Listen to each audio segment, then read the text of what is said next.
Have you noticed that the way you speak reveals more about you than your decisions?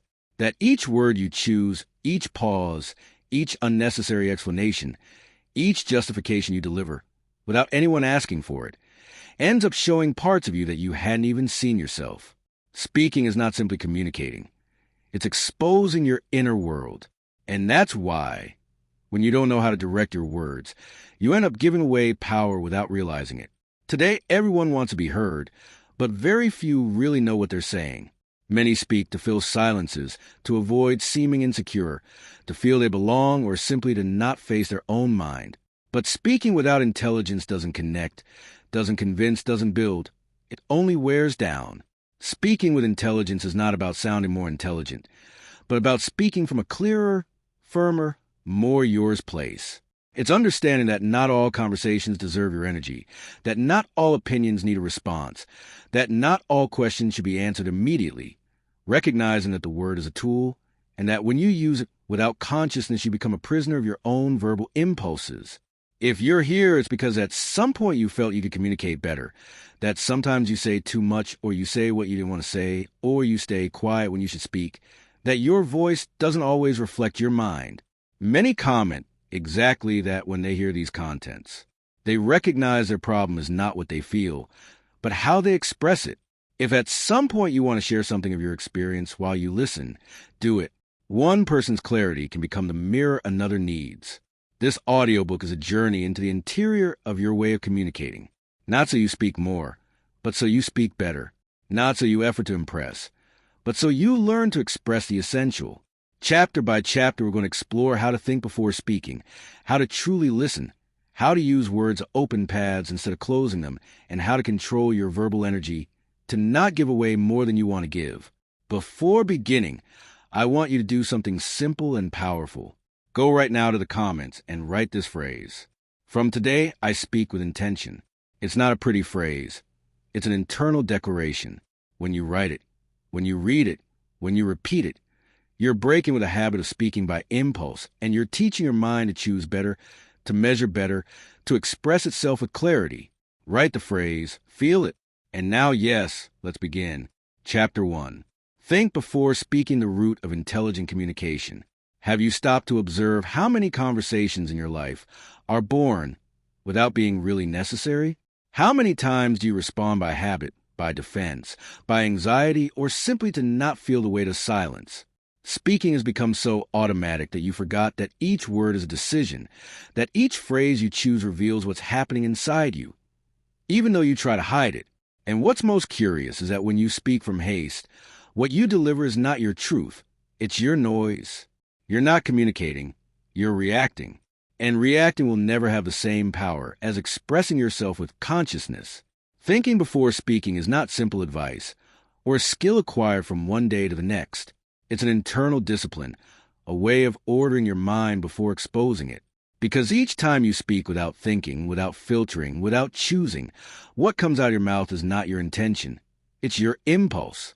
And impulse, although it seems quick and convenient, usually comes from fear, from confusion, or from the automatic desire to defend yourself, not from understanding, not from clarity, not from the emotional intelligence you want to project. What few understand is that the word doesn't originate in the mouth, but in the internal state from which you live. If your mind is tense, your voice will carry that tension. If you're on the defensive, even the most innocent thing will sound like an attack. If you're confused, your phrases will become a labyrinth you yourself don't understand. That's why it's not enough to know how to speak nicely or structure elegant phrases. If your interior continues in chaos, your communication will also be. And that disorder is noticed more than you imagine. Most errors in a conversation don't appear from lack of intelligence, but from lack of pause. That small second in which you decide to breathe instead of responding impulsively is the second that avoids discussions, misunderstandings, and unnecessary wear. A second, just one, but that second marks the difference between reacting from what you feel or responding from what you understand, between losing power or conserving it, between becoming someone who speaks because they can or someone who speaks because they chose to do it. Each time you speak without thinking, you give away too much information, reveal insecurities you didn't want to show, expose emotions you hadn't yet processed. You let out parts of you that don't represent who you want to be. And what's most serious, you lose presence. Because who masters their word masters their posture before the world. Who controls themselves before speaking communicates from a firmer, more centered, and more reliable place. Who thinks before responding stops being reactive and starts being strategic. This doesn't mean you should convert each phrase into a mission or each conversation into an endless analysis. It simply means you learn to choose, to recognize when it's worth speaking and when it's not, to differentiate between the urgent and the important, to measure the weight of what you say before releasing it, to realize that not everything deserves a response. Not everything needs explanation, and not everything you feel must become words. That choice is intelligence. That choice is maturity. That choice is power. Try it. Before responding to something minimal today, a message, a question, an opinion, keep a second of silence. Just 1 second. In that instant, you're going to discover more about yourself than in many complete conversations. That second will be the beginning of a new way of communicating. One that doesn't steal your energy, but returns it to you. One that doesn't expose you, but sustains you. One that allows you to speak less, but say more. Because power is not in filling the space with words, but in choosing the ones that really matter. Chapter 2. Learn to listen. The power of understanding before responding. Listening is not staying silent while the other speaks, nor is it nodding with eye contact or appearing interested. That's just superficial behavior. Truly listening is opening an internal space where the other's mind can enter without being interrupted by your interpretations, your judgments, or your need to respond quickly. And that's why so few people know how to listen, because it implies stopping the impulse to star in each conversation, and that for many is almost impossible. Most don't listen to understand. They listen to answer. They wait their turn. They build arguments while the other is still speaking. They anticipate, interpret, complete phrases in their head, prepare defenses. And when you do that, you're not connecting, you're competing. And a conversation where both compete to be right never creates closeness. It creates tension, distance, and emotional tiredness. Intelligent listening begins when you renounce demonstrating something, when you can allow the other person to finish their ideas without anticipating yourself, without over-interpreting what they haven't yet said, without wanting to correct or clarify everything in the same instant. Listening is an act of humility, but also of power, because it gives you access to information others don't perceive, what the person feels, not just what they say. When you listen well, you begin to notice what words don't manage to express, the silences before and after phrase, the pauses that reveal insecurity, the unnecessary explanations that betray fear, the tone changes, the repeated words, the ideas a person avoids touching. It's in those details where you really understand what's happening, where you see what worries, what makes uncomfortable, what the other person tries to protect from themselves. That understanding gives you an immense advantage. It makes you precise. You know when to speak softly and when to speak firmly. You know when it's time to intervene and when the most intelligent thing is to keep silent. You know what to say, but above all what not to say, because you don't always need to contribute, explain, or correct. Sometimes the true impact is in showing you understood, not in demonstrating you know. Many conflicts are not born from what is said, but from what wasn't heard. Problems that would have lasted minutes end up ruining entire relationships because someone interpreted from their fear, from their history, from their pride, and not from reality. When you learn to listen without emotional filters, you discover many people don't want to offend you, but feel understood, that they don't attack you, but are defending something of their own, that they don't ignore you, but are trapped in their mind. Listening protects you from becoming a magnet for others' problems. Listening also frees you, because when you understand why someone says what they say, you no longer take everything to heart. Not every word hurts you. You don't personalize every gesture. You stop reacting as if everything were an indirect message toward you. You begin to see the conversation as a broader landscape, where each comment has a root, an emotion, and an origin that doesn't always have anything to do with you. Who listens well inevitably speaks better, because each word they say is born from a solid base, understanding. You don't respond from defense, but from clarity. You don't seek to win, but to understand. You don't speak to fill silences, but when you really have something to contribute. People trust more in who listens because they feel seen instead of evaluated. They feel understood, not tolerated. And that completely changes the energy between two people. Try it in your next conversation. Listen a little more than you speak. Don't prepare your response. Don't think about your argument. Just observe. Look at what the other person repeats, what they avoid, what they underline without realizing it. Listen to their intention, not just their words. You'll discover that the information you receive in silence is worth much more than any phrase you wanted to say. Because while others hurry to speak, you learn to understand, and who understands first always communicates better. Chapter 3. Control your emotions before using your voice. Speaking when you're emotionally altered is like trying to see your reflection in agitated water. You don't see anything with clarity, and still you act as if your vision were precise. Most unnecessary discussions are born from words thrown from an emotional state you didn't even understand before releasing it. And what's most dangerous is that in those moments you believe you're saying the truth, when in reality you're only releasing tension. Your emotions always speak before your words. If you're hurt, your voice reveals it. If you're tired, your tone collapses. If you're irritated, each phrase comes out with an edge, even though you try to soften it. You can effort to sound calm, but what you feel filters into each word. That's why controlling your emotions is not an act of repression. It's an act of responsibility. It's recognizing that what you say under pressure rarely represents what you really think. When you don't master your emotional state, you become reactive. Each comment feels personal. Each gesture seems like an attack to you.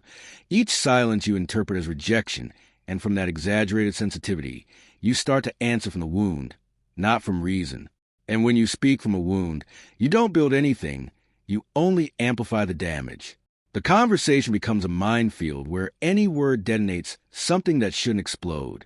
Controlling your emotions before speaking doesn't mean turning them off. It means understanding them, asking yourself, what am I really feeling? And from where do I want to respond? Sometimes your anger has nothing to do with what they told you, but with what you brought accumulated. Sometimes it's not sadness, but tiredness. Sometimes it's not disappointment, but disguised fear. And when you don't identify your emotion, you project it in the wrong conversation. Emotional self-control is a powerful advantage because it separates you from the chaos of the moment. While others let themselves be carried by impulse, you can see the situation from a higher point. You can notice the other's intention wasn't to attack you. You can understand their tone wasn't aggression, but frustration. You can recognize the conversation doesn't need your immediate reaction to resolve itself. That space, that small margin you create between emotion and word gives you a power very few people know. The most common error is speaking to vent. You believe releasing what you feel will make you feel better. But what you really do is discharge your storm on who's in front of you. And afterwards, when the emotional heat lowers, you realize you didn't want to say half of what you said. It wasn't your truth. It was your tension. That's why, before using your voice, you need to do something simple. Listen to your body, your breathing, your posture, your internal rhythm. There's a signal whether you're ready to speak, or if you need one more moment. An intelligent conversation is not born from speed, but from balance. When you can identify your emotion and give it space before converting it into words, your communication changes. It becomes more serene, clearer, more authentic. You no longer react to everything. You select what deserves your energy. You no longer explode. You dialogue. You no longer wear yourself down. You understand. Try it. The next time you feel the impulse to answer quickly, stop. Breathe once deeply. If the emotion is still too intense, don't speak yet. Let it lower even if it's a little. That pause, that simple act of waiting a few seconds, can avoid words you'd later have to repair. It can save conversations that were about to break. And above all, it reminds you of something fundamental. Your voice is power, but only if you use it from a state that represents you, not from one that controls you. Chapter 4. Don't respond immediately. The pause is your greatest advantage. Responding quickly seems to demonstrate security, but in reality, it usually demonstrates something very different. Mental haste, anxiety about not losing control, fear of silence, need to defend yourself before something affects you. Immediacy has a cost few recognize. It takes away precision, snatches clarity from you. It pushes you to say the first thing you feel, not what you really want to communicate. And when you speak from that impulse, you almost always say more than enough, or worse yet, you say what you didn't want to say. The pause, that small space between what you hear and what you respond, is one of the most powerful tools of intelligent communication. A pause is not insecurity. It's not lack of ideas. It's not a sign of doubt. It's the complete opposite. Mastery. It's the moment when you take the reins of the conversation and decide what version of you is going to speak, the impulsive version or the conscious version. Many feel fear of making a pause because they believe they'll come across as someone slow or indecisive. But that perception only exists in those who live trapped in their own urgency. The pause doesn't make you weak. It makes you calculated. It allows you to process what you heard, review your emotion, analyze if it's really worth responding, and adjust your words so they come out with precision. And most importantly, it avoids you reacting from a passing emotion that could ruin the conversation. An immediate response is born from instinct. A mature response is born from the pause. The difference between both is enormous. Instinct makes you defend yourself even when you're not being attacked. It makes you correct when it wasn't necessary. It makes you over-explain to avoid a judgment that only exists in your head. Instead, when you allow yourself to pause, your mind orders what it feels, separates the urgent from the important, and shows you what's worth saying and what's better to let pass. The pause also reveals the other's true intention. When you don't respond immediately, you can notice their body language, their tone, their discomfort, their doubts. You discover if they really want to argue or if they were just projecting something of their own. You see if what they said was an impulse, a momentary frustration, or a sincere message. That observation gives you an immense advantage. You no longer respond blindly. You respond from a more complete reading of the moment. People who don't know how to pause live exhausted. They wear themselves down reacting to everything. They think they have to respond to each comment, each gesture, each criticism, as if silence were an enemy they must fill at all costs. But silence is not your enemy. It's your tool. It's the place where the conversation lowers in intensity and where you can see with clarity what's really happening. In silence, intentions are revealed, emotions settle, and space opens for understanding. Responding quickly makes your words become predictable. Responding with pause makes your words have weight. Because who takes a second before speaking projects calm, authority, and clarity. They don't feel threatened. They don't need to win. They don't need to demonstrate anything. They only choose with precision what deserves their energy. And that choice is felt. People listen differently to who speaks from the pause because they perceive they're present, not trapped in their impulse. Try it. The next time they ask you a question, don't respond immediately. Allow yourself a second. Observe how the other person reacts to the silence. Notice if they insist, if they correct, if they clarify, if they calm down. That small second will give you more information than any hurried word. And when you respond, do it from that broader space, not from urgency. You'll discover your response will be clearer, shorter, and much more effective. Because the pause, although it seems small, transforms the entire conversation. And who masters a pause, masters a dialogue. Chapter 5. Speak less and observe more. The answers are in the details. Most people believe communication is based on what is said, but the truth is a majority of the message is not in the words, but in the details few pay attention to. While most speak to feel heard, very few observe to understand what's really happening.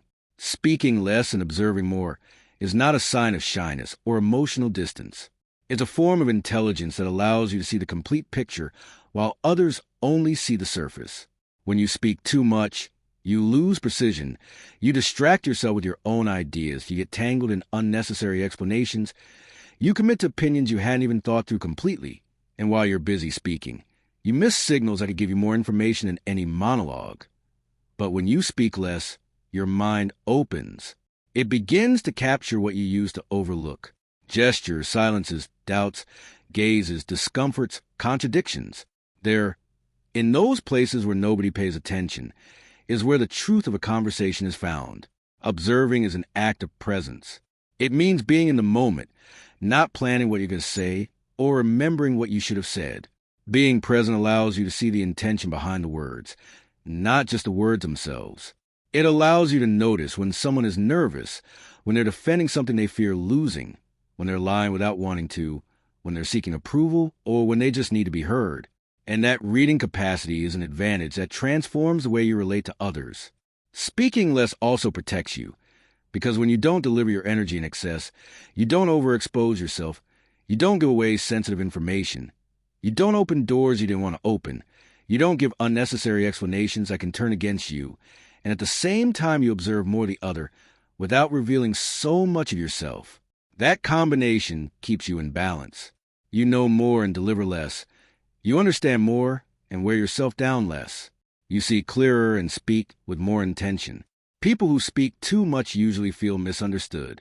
They believe if they explain a little more, they'll finally be heard. But the more they speak, the less impact their words have. Not because what they say isn't important, but because they saturate the space, and when there's saturation, nothing settles. Instead, people who speak less generate curiosity. Each word has weight. Each phrase is heard. Each silence invites thought. Observing more is not just about looking at the other, but also about observing yourself, noticing when you're speaking from anxiety, when you're wanting to fill a void, when you're trying to convince, when you're justify yourself without anyone asking. Observing your impulse before releasing words allows you to correct it before it exposes you. It allows you to choose what deserves to come out of your mouth and what's better to leave in your mind. Observation shows you patterns. You discover how people act under pressure, how they change their expressions when they lie, how they lower their gaze when they fear something, how they repeat certain themes when something really worries them. And with that information, you can anticipate, understand, and act with intelligence. While others stay trapped in the obvious, you see the essential. Try it in your next conversation. Reduce your participation a little. Don't stay completely quiet, but speak less. Observe what happens when silence opens. Notice how the other person fills the spaces with information they wouldn't have said before. Look at their gestures, their posture, the speed of their voice. You'll discover the answers you were looking for weren't in speaking more, but in observing better. Because who observes with intention understands before asking, and who understands before speaks with much more wisdom. Chapter 6. Be clear and precise. Speaking in excess weakens your message.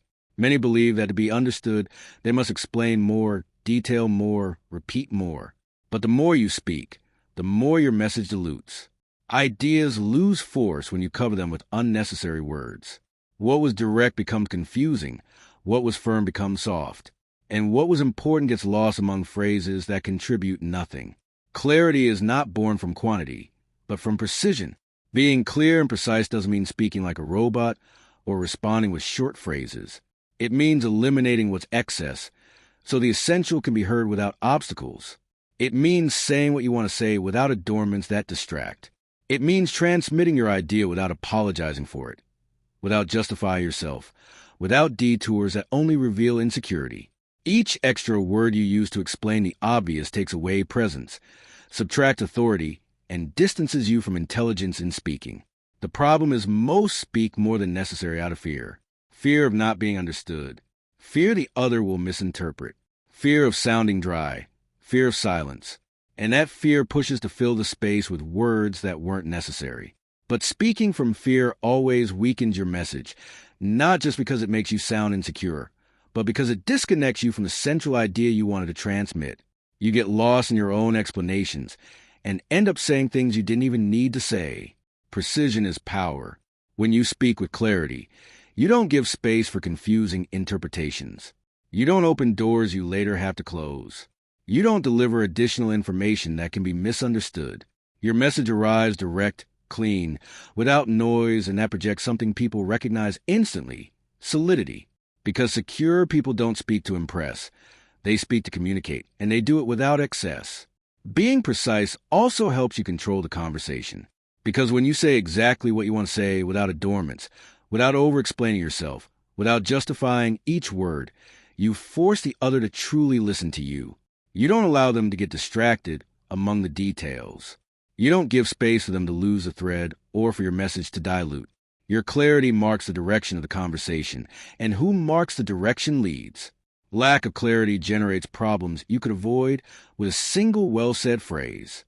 How many discussions, How many misunderstandings, how many uncomfortable silences are born from long and confusing phrases the other interpreted according to their history, not according to your intention?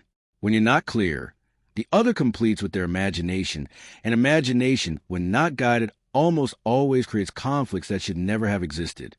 Speaking with precision also protects you emotionally because when you learn to say what you want without detours, you stop asking for approval without realizing it. You stop justifying your decisions. You stop feeling the need to soften your limits so the other doesn't get uncomfortable. Clarity returns control over your voice to you and avoids you being manipulated by those who take advantage of who doubts when speaking. Many believe being clear is being cold, but clarity is not coldness. It's honesty, it's responsibility, it's maturity. When you're clear, you don't hurt, you avoid hurting, you don't wound, you avoid confusions that transform into wounds. Your message can be firm, but not aggressive. It can be direct, but not brusque. It can be precise, but not insensitive. Clarity is not at odds with empathy. It powers it. Try it. In your next conversation, try to reduce a long explanation to a concrete phrase. Observe how your message becomes stronger, how the other person understands faster, how the interaction becomes simpler. You'll discover something essential. Most problems when speaking are not due to what you say, but to what you add extra. And when you learn to remove the excess, your voice can finally be heard for what it really is: clear, firm, and true. Chapter 7. Don't reveal everything. The information you reserve protects you.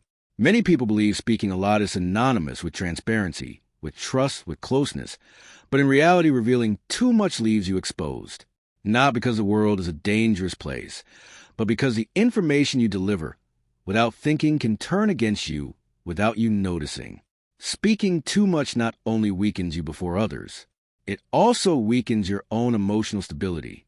What you reveal without control becomes a weapon any person, even without intention, can use to hurt you.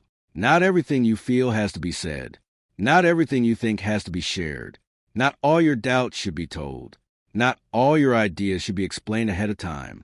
Selective silence is not distrust, it's intelligence. It's recognizing your internal world is not a public space, that not everyone deserves to enter, that your process doesn't have to be narrated step by step to be valid. Maturity begins when you understand your life doesn't improve by what you tell, it improves by what you do. Revealing too much is almost always born from the same origin: insecurity. The need to justify yourself, to explain your decisions to avoid criticism, to show your plans to feel validation, to share your problems hoping for understanding. But what you seek in others ends up weakening what you should strengthen in yourself. Each time you share more than necessary, you lose a bit of control over your own story, and a story told in excess becomes a fragile story. Strategic silence is a form of emotional protection, not to create artificial mystery, but to conserve your energy. When you speak without measuring, you wear yourself down. You give away your intimacy to people who haven't demonstrated being a safe space. You allow external opinions to enter where they shouldn't enter. You give others permission to opine about what you're still forming, and no seed grows when too many hands touch it. Being reserved doesn't mean being distant. It means choosing. Choosing what part of you is necessary in a conversation and which isn't. Choosing what emotions can be shared without losing your center. Choosing what ideas still need to mature in silence. Reserve doesn't isolate you. It orders you. It allows you to care for your internal world while you strengthen it. It gives you a private space to think without interference, to feel without judgment, to decide without noise. Additionally, the information you reserve gives you presence. People who don't tell everything generate respect without effort, not because they're mysterious, but because it's noticed they belong to themselves. They don't need approval. They don't need exposure. They don't need to open their soul in each conversation. Who speaks what's necessary transmits balance. Projects strength without raising their voice. Inspires confidence without saturating the space. When you reveal less, you listen more. And when you listen more, you understand better. By not filling the conversation with your own stories, you allow yourself to see the other with greater clarity. You discover their intentions, their emotions, their motivations, and at the same time, you keep protected what you're still building inside you. That dynamic, Opening yourself just enough and keeping what's necessary gives you a solidity that doesn't depend on others' opinion. Reserve also avoids conflicts that should never have existed. Many discussions are born because you shared something at the wrong moment with the wrong person from the wrong emotional state. Revealing less reduces that risk. It gives you time to understand your own emotions before putting them into words. It gives you space to decide if you really need to speak or if you were just looking for momentary relief. Speaking less avoids problems that speaking too much creates. Try it. For a few days, reduce the amount of personal information you deliver. Don't do it from distrust, but from conscious protection. Observe how the way they treat you changes, how your energy changes, how your mental clarity changes. You'll discover that when you keep for yourself what's still growing, your life strengthens. Because power is not in what you reveal, it's in what you decide to reserve. Chapter 8. Learn to say no. A clear limit is worth more than 1,000 explanations. Saying no seems simple, but for many it's one of the most difficult actions in a conversation. Not because they don't know how to refuse, but because they fear the consequences they imagine. Disappointing, generating conflict, seeming selfish, losing acceptance. And because of that fear, they end up saying yes to commitments they don't want, to favors they can't fulfill, to conversations that wear them down, to responsibilities that don't correspond to them. But each time you say yes when you want to say no, you betray your own clarity. No is a form of honesty, not toward others, but toward yourself. It's the affirmation of your space, of your time, of your energy. It's not a rejection of the other person, but a confirmation of your limits. And who doesn't have clear limits ends up living exhausted, frustrated, saturated, full of resentments they don't express because they never dare to stop what made them uncomfortable from the beginning. Many people over-explain each time they say no. They justify, apologize, give long reasons hoping the other won't get upset. But the more you justify your no, the less value it has. Each extra explanation opens space for the other to try to convince you, pressure you, or manipulate you. A limit needs firmness, not adornments. It needs clarity, not an extensive presentation. When you say, I can't because, and begin to give unnecessary details, you lose control of the conversation. Instead, when you say a no, simple, serene, and direct, you transmit security. Even if inside you feel discomfort, saying no also protects you emotionally because you accept you can't handle everything, that you shouldn't carry what doesn't correspond to you, that you're not responsible for solving others' lives. Each time you say yes out of compromise, you're prioritizing the other's tranquility above your well-being, and that dynamic sustained over time fractures you inside. A no in time avoids a chain of exhaustion, discomfort, and resentment that later costs much more to resolve. The problem of not knowing how to say no is you end up surrounded by people who believe you'll always be available, people who take without measuring, who demand without noticing your tiredness, who expect without considering your limits. They don't necessarily do out of malice, but because you taught them you never put up barriers. But when you begin to say no with clarity, relationships change. Some order themselves, some strengthen, others distance themselves. And all those reactions are necessary for your life to have balance. Saying no doesn't make you hard. It makes you coherent. It makes you someone who respects themselves. It converts you into someone who chooses where to put their energy instead of losing it trying to please. Maturity begins when you understand an obligated yes has no value and an honest no, although it sometimes makes uncomfortable, sustains your stability long-term. A no said in time also avoids future discussions. Many tensions are born because you accepted something you didn't want, did something you couldn't, or tolerated something you shouldn't. And when a moment comes to express your true tiredness, the conflict is already formed. But a firm no from the beginning is a way of cleaning the path, making clear what you can give and what you can't, what you accept and what you don't allow. Try it. In the next situation where you feel the impulse to justify yourself to say no, stop, breathe, and say it as simply as possible. Not because you want to be hard, but because you want to be clear. Observe how the energy changes. Notice how by not justifying yourself you feel firmer, and how by setting the limit you recover a space of yourself you had given away without realizing it. You'll discover a well-placed no weighs more than 1,000 explanations, and who learns to say no begins to live with a freedom they before believed impossible. Chapter 9. Speak when necessary. Not everything deserves your voice. In a world where everyone feels a need to opine, comment, correct, or react, true strength is in choosing when to speak and when to keep silent. Not all situations need your voice. Not all provocations deserve response. Not all discussions require your participation. Speaking each time you can doesn't make you more intelligent. It makes you predictable. It makes you spend yourself on matters that don't change anything. It makes you invest your energy in people who don't value it. Most speak by impulse, not by intention. A comment activates an emotion, and they respond. A criticism touches their pride, and they answer. A conversation makes them uncomfortable, and they feel the need to explain themselves. But while you continue to let yourself be carried by each stimulus, you'll continue losing control. Responding always is a way of obeying the external world.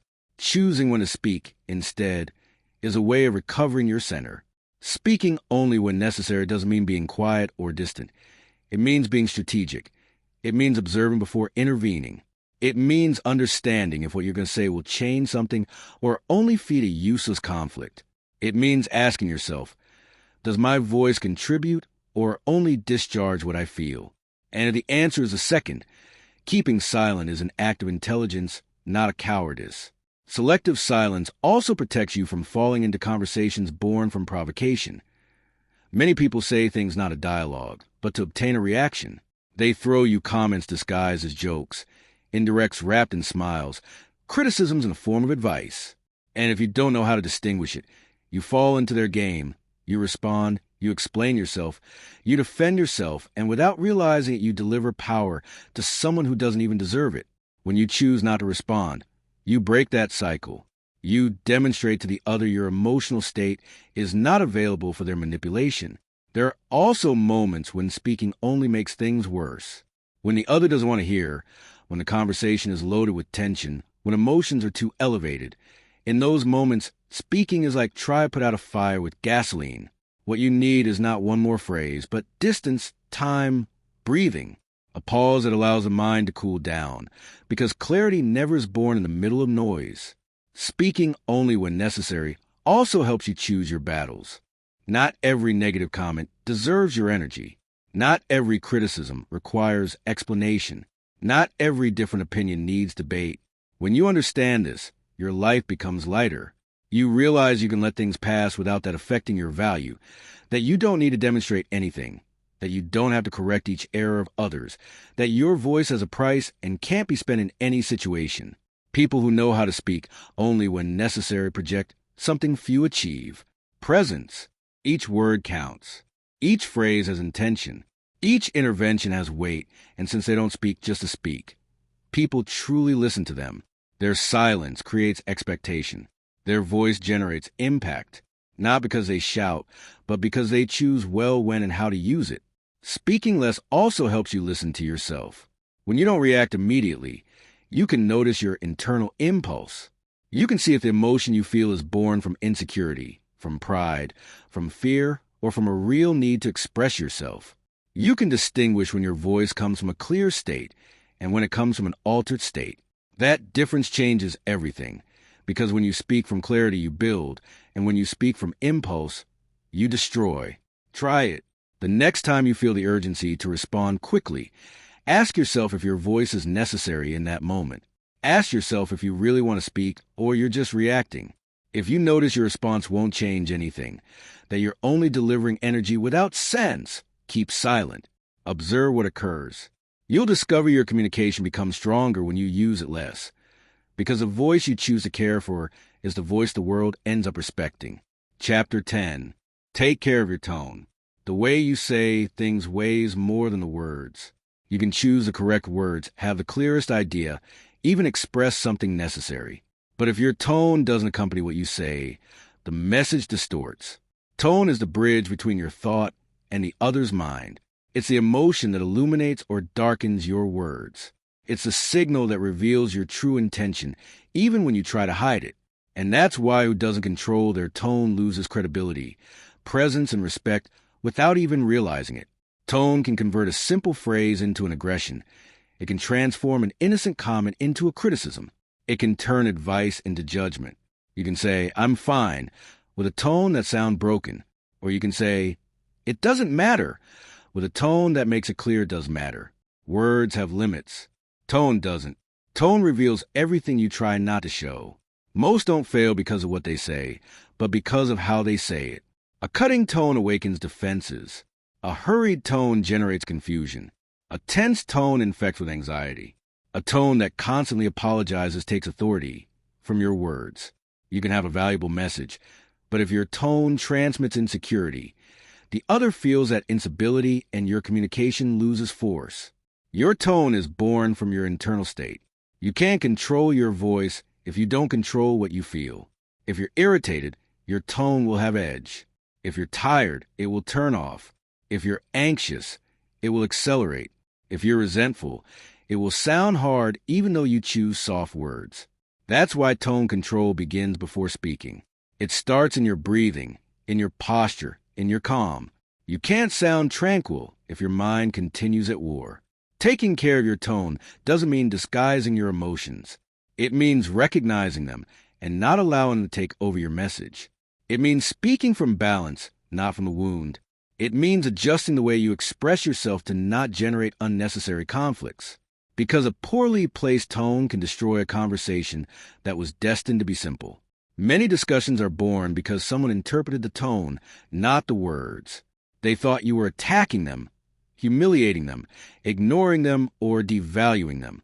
And maybe you didn't have that intention, but your tone transmitted it. The human mind reacts first to the emotional sound of the message, and afterwards to the content. That's why when someone feels hurt by a tone, they stop listening to what you say and begin to listen to what they felt. Your tone also defines your presence. A stable, pause, and firm tone transmits control. Not control over the other, but over yourself. It projects maturity, clarity, and coherence. People trust in who speaks from a tone that doesn't tremble, a tone that doesn't attack, but also doesn't excuse itself, a tone that doesn't accelerate to please, nor harden to impose. A balanced tone is a silent declaration of emotional intelligence. The adequate tone can also calm tense situations. It can soften a limit. It can transform a disagreement into genuine dialogue. It can avoid the other activating their defenses. Sometimes you don't need kinder words. You need a more serene tone. You don't need long speeches. You need a rhythm that transmits clarity. You don't need to convince. You need to sound confident in what you say. Try it in your next conversation. Listen to your own tone.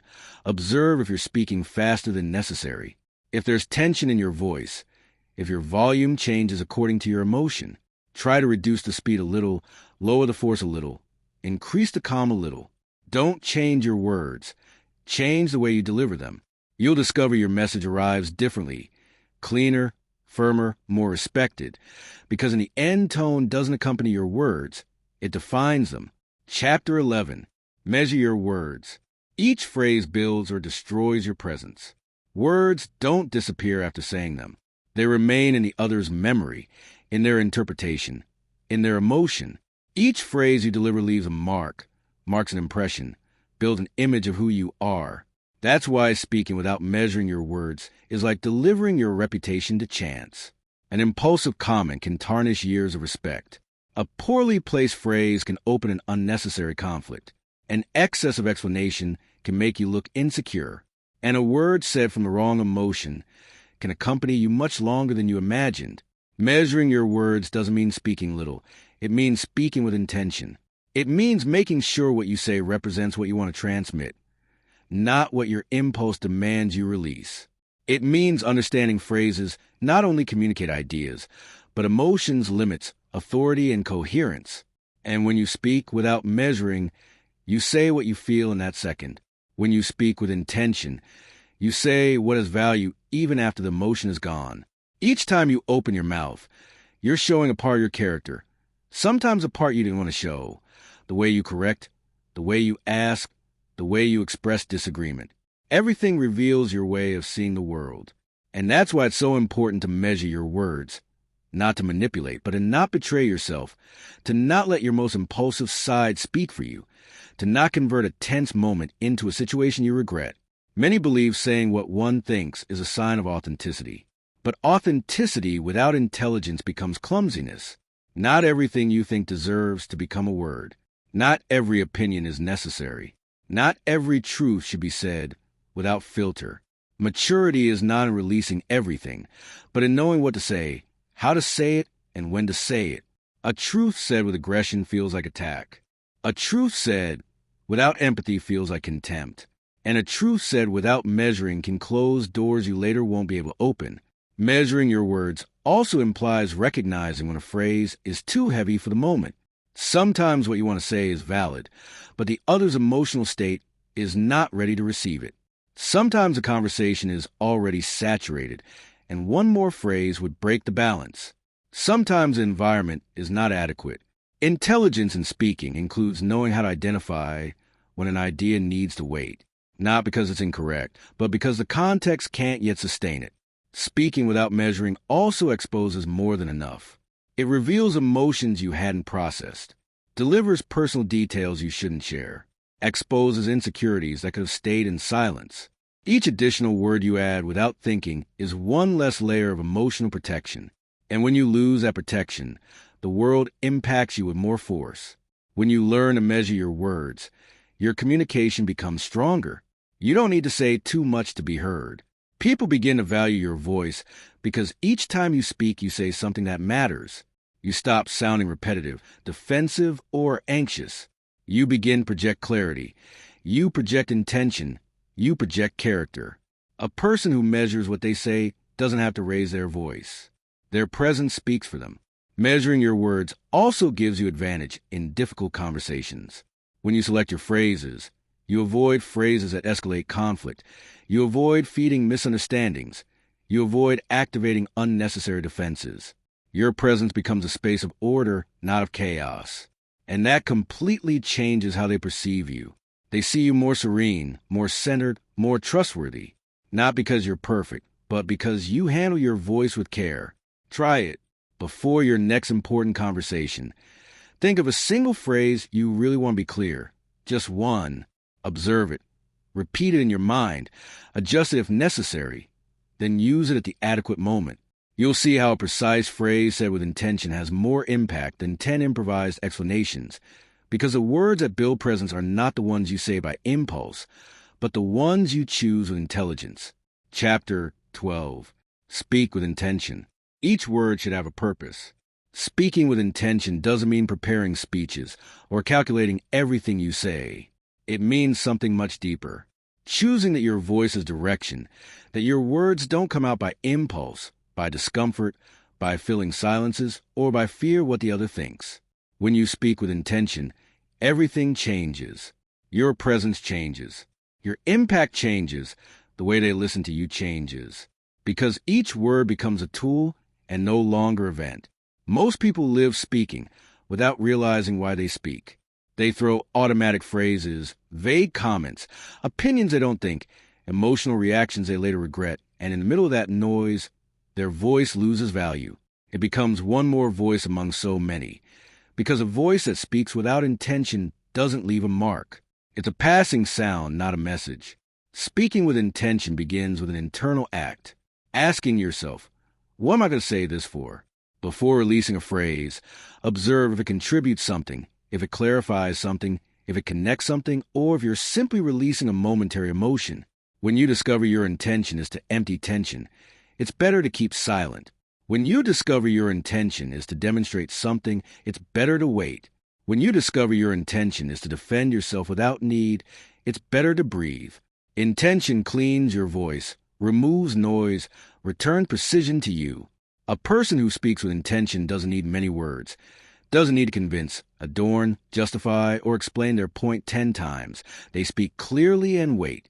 They let their words do what they have to do, and since they don't use them in excess, the other listens to them with more attention. Each phrase becomes stronger, firmer, more significant. Intention doesn't amplify volume. It amplifies impact. When you speak with intention, you also become more conscious of your limits. You no longer accept conversations that wear you down. You no longer respond to unnecessary provocations. You no longer participate in discussions that lead nowhere. Intention guides you toward the important and distances you from what only steals your energy. Your voice is no longer available for anything. It becomes a valuable resource you deliver only where it corresponds. Intention also transforms the way you relate. When you speak from clarity, you don't generate tension. You generate understanding. You don't activate others' defenses. You activate dialogue. You don't impose, you communicate. You don't saturate, you order. People feel the difference. They perceive your words don't come from an impulse, but from a stable center that generates respect without you having to ask for it. Speaking with intention also forces you to be present. You can't speak with intention if your mind is dispersed. You can't speak with intention if you're trapped in your ego. You can't speak with intention if you continue reacting to each stimulus that appears. Intention anchors you. It forces you to lower the internal noise to be able to hear what you want to truly express. And at the same time, speaking with intention helps you build the image of the person you want to be. The way you speak is the way they perceive you. Your words create an identity, an impression, a presence. And when you choose to speak from consciousness, from calm, and from purpose, your image strengthens, your coherence grows. Your voice becomes something others respect, not for what you say, but for how you say it. Try it. In your next conversation, choose a single intention before speaking. It can be to be clear, to be firm, not to react, to understand first, not to over-explain, to say only what's necessary. Observe how your way of expressing yourself changes, how your tone changes, how your presence changes. You'll discover that when your voice has a purpose, the conversation stops controlling you and you begin to direct it. Speaking with intention is a result of everything you've learned. Thinking before speaking, truly listening, controlling your emotion, choosing your words, keeping limits, respecting silences is the point where everything integrates. Because when your voice is intention, each word becomes a declaration of who you are. Not an impulse, not a reflex, not a reaction, a choice.